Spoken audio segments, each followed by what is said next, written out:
In our deliberations, the President and I agreed to deepen and expand these relations for the benefit of the people of our two countries.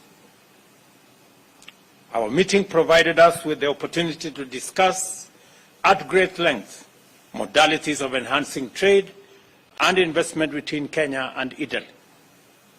I am delighted to announce that the President of Italy, President Mattarella, and I witnessed the signing of 2 agreements, 2 MOUs,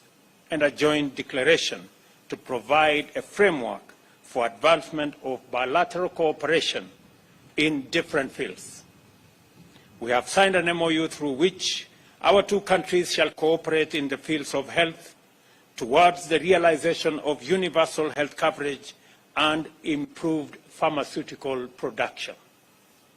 We have also signed an MOU on bilateral consultations that will be established and set guidelines for the conduct of political consultations at the respective ministries of foreign affairs.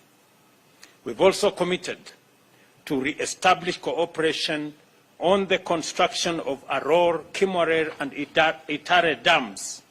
and other water and sanitation projects which are critical to our agenda on food security, delivery of water, and climate action. I am very proud to announce that the 3 dams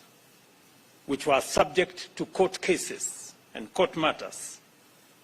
we have now agreed on a framework to settle